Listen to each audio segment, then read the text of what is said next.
ready? Okay, here we are getting ready. All right, we are. It's July 28th, the real one. It's the real July 28th. We're just waiting for people to get on. So when you join us, please say hello so we know that we are live and have people watching today and are ready to go. Even one person. Maybe Penny's here again. We're just at 30 seconds. Yeah, Penny's here. All right. And Dale Nelson. Hi, Dale. Good to see you. And Penny, of course. Okay.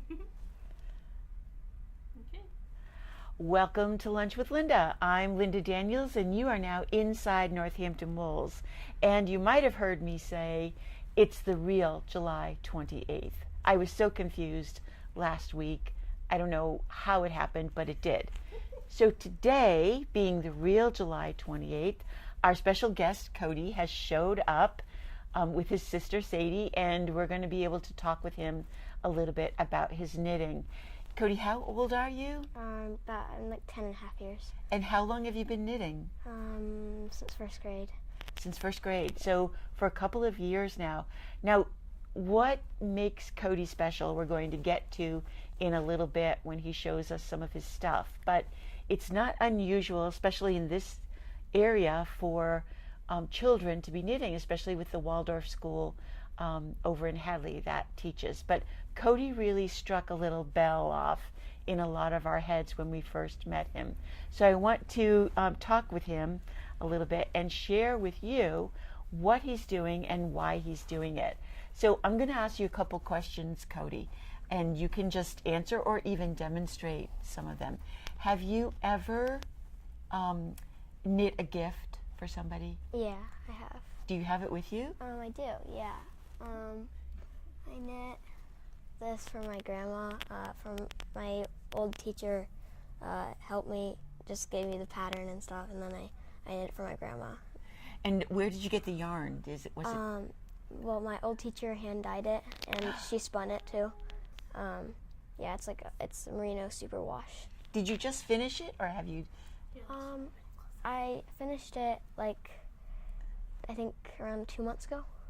And have you given it to your grandmother yet? Yeah, we just got it back for this. Did you put those little white bits in it? No, white.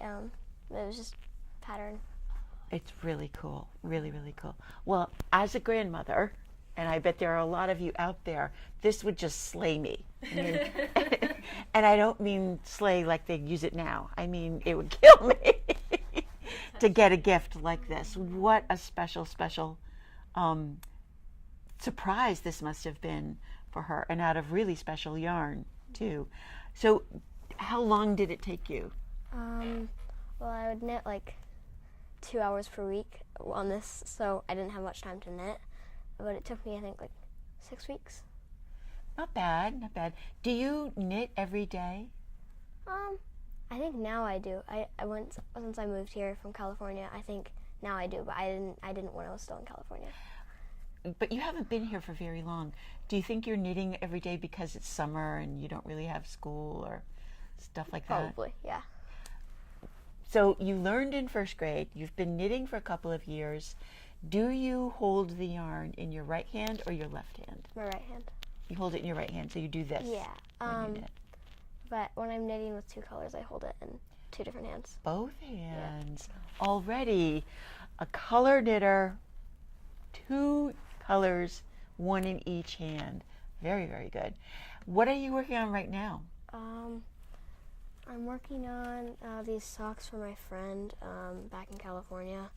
I don't know. And what made you decide to make socks? I don't know. I really wanted to learn how to make socks, and I tried doing some baby socks, and it worked out great. And then my friend sent me a gift, and I was like, oh, I'm gonna knit him some socks. So, yeah. Let's really undo it so we can really see how far you are. You turned the heel. Yeah. Okay, that's about how far I am. Double pointed needles. Did you figure that out by yourself? No, I had a pattern. No, I mean the double. How to knit with the double pointed needles. No, I did it when I was like up here on the hat. My teacher showed me. Ah, so you had that little bit of experience at the top of the Yeah. hat. When you decrease, you need to use the double pointed needles because it gets too small. So look at that beautiful heel. Well done, Cody. So close up. Double. And so what yarn are you using for the socks? I'm using the 16 fingering from Earth Yarns made in Turkey. So Cody just told us that he's been watching our lives, the recordings on YouTube, and that he watched the one when Emre was here. And were you surprised that you had chosen their yarn to knit with when you saw the video? Yeah, very surprised. So we just grabbed a couple of skeins of it. What do you like about this yarn? I don't know. I like how it's like so easy to, it just like slides along your needle, so it's just like really slick and it's just super easy to knit with. Interesting. How many things do you think you've knit? How many things do I think I've knit? I don't know. Not that many. I feel like I just quit on a lot of stuff because I mess up.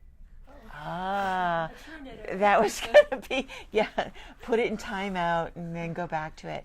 So part of learning how to knit is learning how to fix those mistakes Yeah. or those problems. But one of the things that you told us before, you told me and Marianne Snow when you were sitting next to her on the plane, was that you've made things up yourself. A little bit. Like 2 things. 2 things counts is a big deal.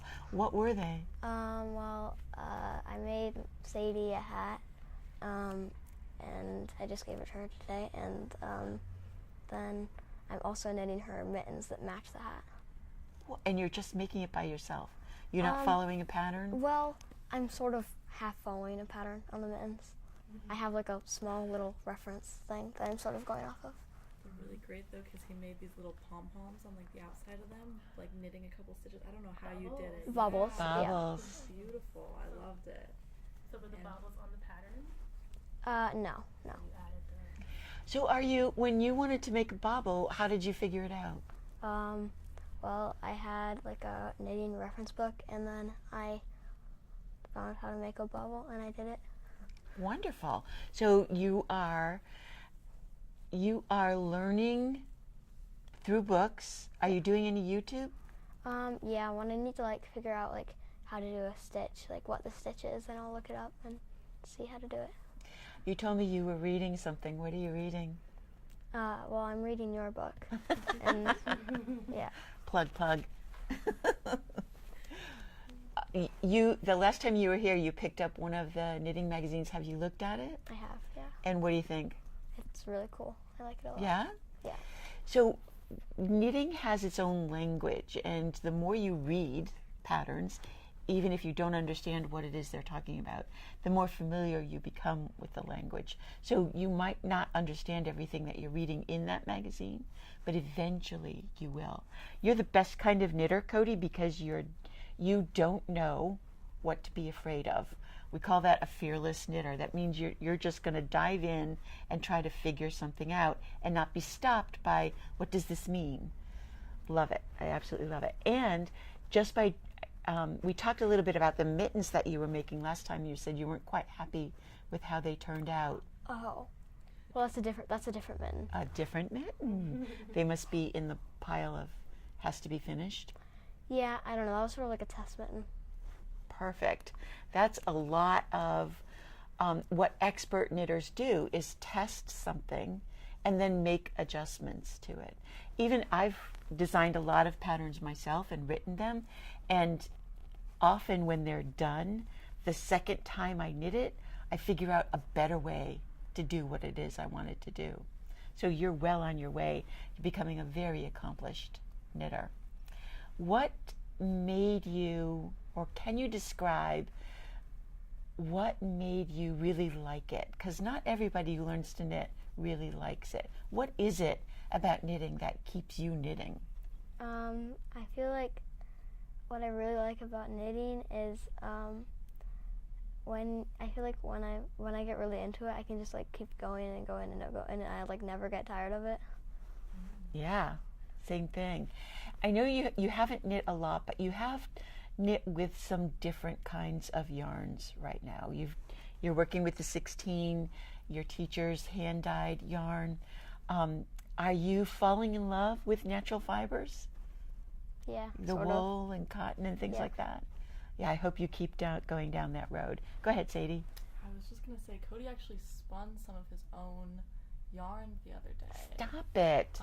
Cody, did you have it in your bag? Did you want to show it? No, I don't. Oh, you don't have it? Oh, No. no. We'll have to do that next time. Next time, yeah. But he took a weaving class and got to use, what was the big... It was like the Great Wheel or something, I think. Oh, yeah. One of the walking wheels was it taller than you? Yeah. Holy cow. Holy Yeah, cow. you love doing that, right? Yeah, it was awesome. That is amazing. Well, we have a true fiberholic here, I think. And I can't wait to see the kinds of things that you produce and make and how much fun you're going to have. Welcome to Massachusetts. I hope you have a great year, and I hope we see you often. And thank you so much for sharing all of your knitting. And if you want to bring in any of those problem pieces, I'm happy to help you figure out what the next step is. Thank you so much. You're welcome, Cody. All right, we're going to let Cody go so that he doesn't have to sit here.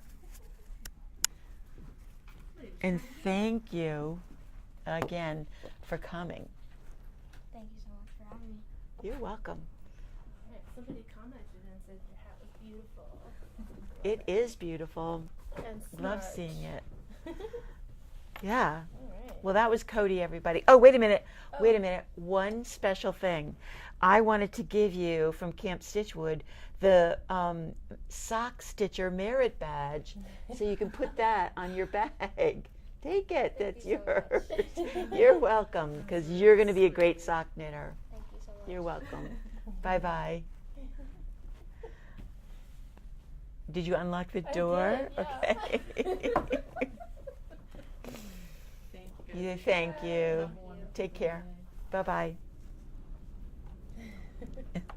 Isn't that wonderful? He is a delight, a real Somebody delight. said, what a delightful human I love. He's so adorable and so cute.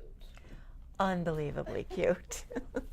So we're going to watch Cody in his knitting experience and watch him grow as a knitter, I'm sure. I hope he doesn't get tired of it, but he sure seems to really take into it. We were talking a little bit before the interview, and he is a well-rounded kid. Soccer, he's joined a soccer team, he's learning how to be a drummer, went to band camp already, so he's going to continue to expand his world. So it's such a treat to have a person like that connected with Northampton Wolves or a part of the Northampton Wolves family. My big thanks to him and his family for allowing that to happen. So, first of all, I will not be doing a live for the next 2 Mondays. So next Monday I will not be here, and the Monday after that I will not be here. However, next week on Wednesday, Who's it gonna be? who's it going to be? Special guest. It's going to be 2 more special guests. Kait and Marianna will be here doing the live. They'll be in charge, so watch out because who knows what could happen. But it'll be on Wednesday. It'll be at on 12:30, Wednesday at 12:30. and then the following Monday at 12:30. Right, so we'll be back to the Monday schedule with those two, and then the following Monday we'll be back to our regular stuff. But I am not even leaving them notes. It's going to be completely and totally up to them. So hold your what? Keep your hat on. Hold your needles tight. Hold your needles tight. But I've 'cause learned who a lot knows? from you. Good. And, you know, it'll be different because I'm a little nervous, but it'll be fun. You guys, I'm sure, will be fine, and there'll be a ton of stuff to talk about between now and then, not the least of which is a little bit of prep for the shop hop, which begins on August 8th. So I'm sure Kait and Marianna will have a little prep for you about that. That'll be and the whatever Wednesday. else happens in between time. So thank goodness sidewalk sales are over. Holy cow, did we have a weekend. And yesterday even, in the rain, I moved out the sweaters underneath the tent, and we sold a lot of already made garments. That's why we call it the you can say you made it sale. So it was really a lot of fun. But of course, we still have some yarn left. That yarn will stay on sale, and it's small enough now that we can keep it in baskets like the Wolforia right here. And we'll be moving stuff around as we prepare for the influx of fall yarns this year. I can't wait. Some of the things, I've been going over what I ordered, and man, we are going to have some exciting things coming in the store. In the meantime, one of the yarns that we have left is this Camilla from, it's a Louisa Harding yarn, comes to us from Knitting Fever is the big company. And this yarn is a blend of cotton and viscose and linen. There is a little bit of linen in here, but it's a chained yarn. So I don't know if you'll be able to see it, but it is a yarn that looks like it was already crocheted. But since it's so much cotton, it's a very light or brushed kind of cotton. So it's a very soft cotton. The little bit of linen in there adds some strength to the whole thing to keep it together, as well as the viscose. That helps take the dye a little bit more deeply. It's Viscose again? Yeah, I know viscose. it's bamboo, right? It is. So viscose is the term for a man-made natural fiber. And most often people think of it, or the industry will talk about it as being from trees. They'll strip trees or crunch up trees or do whatever, but also bamboo. They grind it and grind it and grind it and liquefy it, and then put it through an extrusion machine to turn it into an actual fiber length of something. So it all combines to make color really intense and add strength and sheen sometimes to the yarn. Now this doesn't look shiny, but it does have a glow to it. These are the colors that we have left. I took 2 of them, 2 skeins, and I knit up this little baby sweater. This is a Lion Brand pattern. It's a free pattern, and it is called the Garter Ridge Baby Cardigan. There is a pattern number that Kate will put in the show notes, so you can get the pattern for free. It's quick knit on a size 8 needle. The body is done in one piece, and then the sleeves are done separately and sewn on. I dug into my button drawer and found what might be the last remaining Beatrix Potter buttons on earth. You might be able to find them. They used to come from JHB International, but they are not available to us any longer. But we'll show how cute they are. And that was that, and I made this little hat to go with it in the same kind of pattern, and it took about 1.5 skeins. We're going to kit this up. We're going to print out more copies of the pattern. We're going to have dealer's choice for buttons, but we'll put 3 of the little buttons that we think will go good with the colors.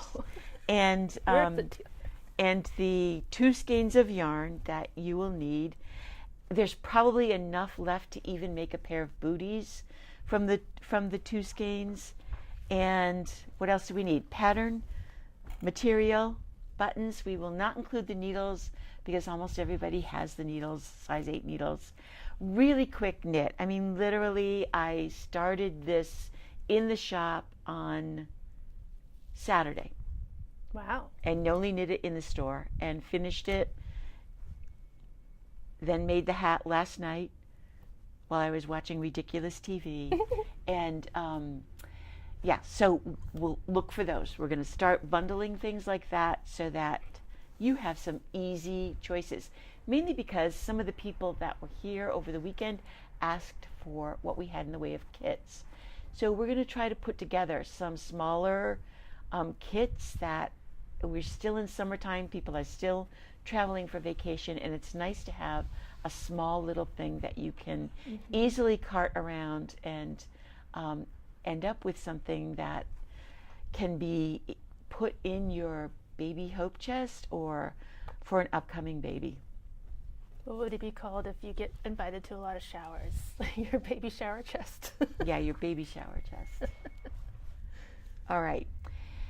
The one thing that we got in new this week that I've been dying to share, because man, this attracted so much attention. We've carried the crocheted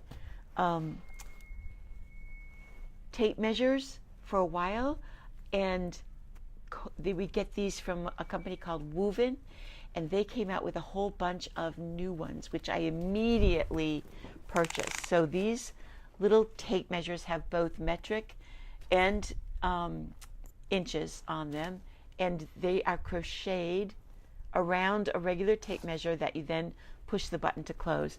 And these are made in Vietnam, or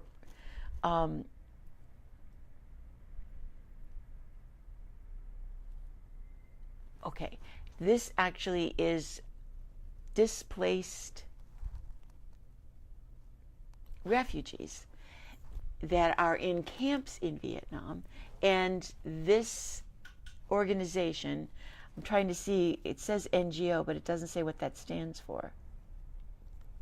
Local NGOs now train them in income generating skills such as crocheting, and these tape measures are a product of their long journey. So these are all done by hand. Crochet is the one fiber art versus knitting. Crochet cannot be duplicated by a machine.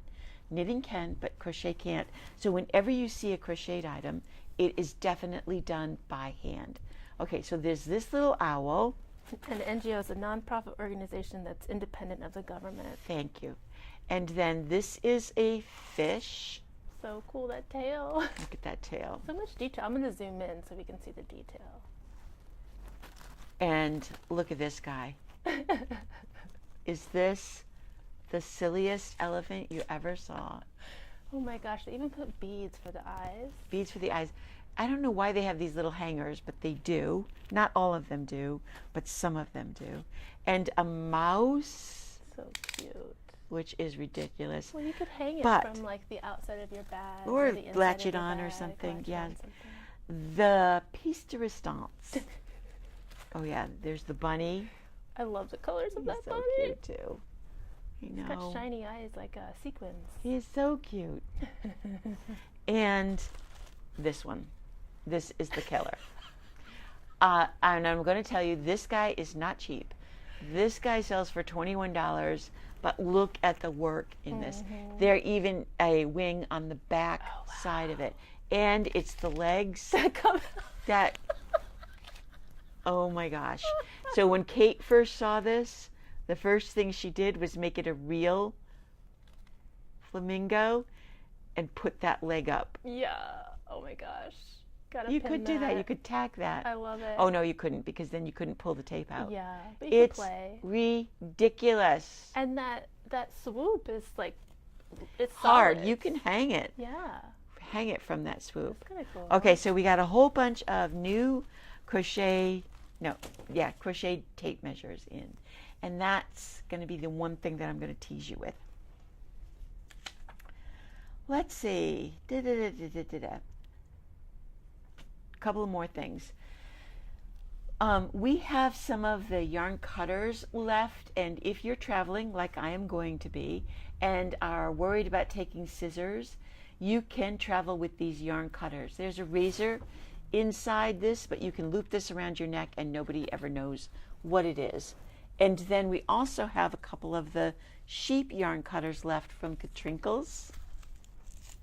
And those, same thing. There is a little razor buried inside that neck, There you go. right in there. Mm-hmm. And this has a chain so you can hang it from something. So you have at least something you can cut the ball of yarn off. This stuff is not great for ends. You know, when you're weaving in ends, it's not going to work that great. You do want little snips for that. But we've got a few of those left. Because who knows? People were talking to me about traveling and what they have had taken and not taken.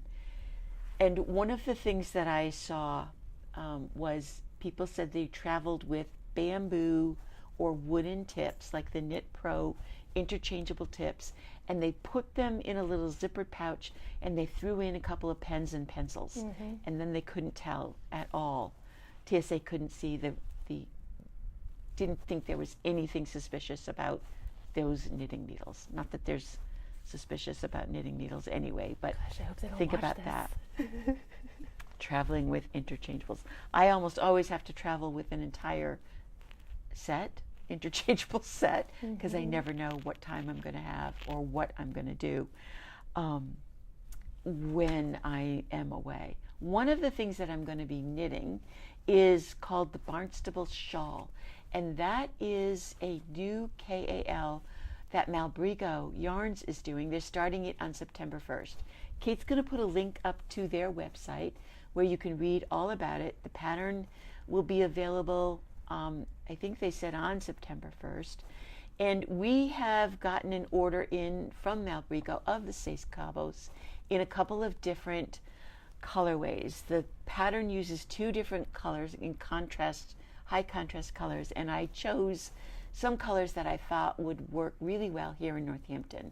So in the middle of August, when I get back, we'll be putting those out, because that's the thing I'm going to take, number 1, to do on the trip. We're flying out to Seattle, so I have a lot of plane time. I don't know how much cruise time I'll actually have, but I'm sure I'll have some. And hopefully I come back with that thing finished so that I can show it to you, and you can decide whether or not you want to join Malbrigo's KAL. They do a number of knit-alongs throughout the year, and this is going to be their current one. So they will have a Ravelry page for it where people will share or make comments or suggestions about the pattern, and where you can share your stuff too. And we're going to have a little party, a start party, like a cast-on party, and then maybe a finish party too. So you'll be wanting to watch for that as well. And hopefully, if I come back with it finished, it will motivate you to join in the fun. We're going to be doing several things with Malbrigo this year. It is their 20th anniversary year, and I just signed up to be one of 50, only 50 stores across the U.S. are going to be part of what they're calling their Fiesta Box. And to celebrate their birthday in October, we're going to have a great big birthday party celebration. More details about that as we kind of put that all together. One of 50. That feels like winning some sort of prize. I know, isn't it kind of cool? Yeah. I was surprised, I'm but not very that happy. Surprised. I'm surprised they're only doing 50, but I'm not Very surprised happy. we're part of it. One of the last things I want to talk to you about was a poll that I saw on my Instagram page, and the poll was from KnitPicks. And basically the question was that they just sent out into the web sphere. They asked, what knitting trend are you done with right now? And first of all, it struck my curiosity, because I was like, well, what's the knitting trends? What am I missing? Isn't it all or trendy? do I know these? But secondly, I wanted to know what people were happy with or not happy with or done with and ready to move on. And I got to tell you, I was surprised by the answers and not surprised by some of the answers. One of the things that people talked about was top down in the round knitting, which also means circular knitting. So they tied those two together, top down in the round, done, and interchangeable sets, done. I'm like, that can't be true. Cannot be true. It takes one person to make one comment to make it a thing. I see. Okay? So somebody's done. But in reading the comments, I had to agree that there's something to be said for seams. Now, you know I do a lot of designing for Plymouth Yarn, and I took a look at all of the things that I've done for the past 2 years, and every single one of them, except for one, has been knit flat and then seamed. And if you sew, and I mean like cloth sew, you understand what seams do. They add structure to garments, whether it's material or knit fabric, especially in the shoulders where everything hangs from, which is people's number one complaint about knitting top down in the round, especially at the neckline. It's one of the reasons why when I teach the ranunculus, I tell people not to do the wider neck, because as soon as you start to wear it, that neckline opens up, unless you are an extremely tight caster honor. All the weight of the sweater is hanging from that circle, and there's no seam there to add structure to it. So there's a lot positive about top down in the round. I love that you can fit it so easily all throughout the entire project. I love how quick it feels to knit because you've got the whole thing done. But one of my first professional jobs was as a professional seamer of knit items. So I enjoy sewing things together. So I think we're going to see the pendulum swing back, because it wasn't just one person who talked about being done with top down in the round. It was enough so that I think we might begin to see a trend back to straighter, flatter knitting that you then have to sew together. So get ready. We're going to have some finishing classes, I think, this fall to help refresh or teach you how to put stuff together. I've been watching the Great British Sewing Bee. Oh, yeah. And they have these cool like illustrations that show you what the seams are doing. Nice. I'll have to look for that. Wow. Yeah. There's a lot to be said for seams. Because I don't understand the fabric part of it, but I understand when they show me how it cinches and it does stuff. Can do a lot. Can do a lot. The other thing that people said they were done with was mohair, in both just regular mohair and mohair knit along with a strand of fingering weight. Again, I was surprised because I love knitting with mohair and a fingering weight yarn. I love the fabric that it makes, and I love the feel of it. It's especially if you're knitting with the right mohair and silk, it adds softness, it adds glow, it adds a halo to the fabric. So I was surprised by that, but also not surprised, because mohair isn't the easiest thing to wear or to knit with, especially when you're holding two strands together. If you've ever done it, then you know that the mohair runs at a different kind of tension than the wool does, and you can end up with a whole big clump of mohair that, especially if you try to wind them together. So that was really, really interesting. And then the last thing that, not the last thing, but the last thing that I took note of was that people were done with boxy. They don't want boxy anymore. They want shape. So we're going to be looking for things that have a little more waist shaping or aren't quite so oversized. I like boxy and oversized because I'm boxy and oversized. I like I don't like seams at all. I would like the seams on the outside of my garment. You can do that. Andrea Mowry has a couple of sweaters that are done like that. Easy to do. You can make that adjustment. All right, so I'm signing off for 2 weeks. You're going to have a great time with Kait and Marianna, and they'll keep you up to date and informed about what's happening. I'm not sure what kind of Wi-Fi or internet I'm going to have, so I may not even be able to post all that much, because that's the one thing I refuse to pay for on the boat. Yeah. We're not there for that. We're there for family fun.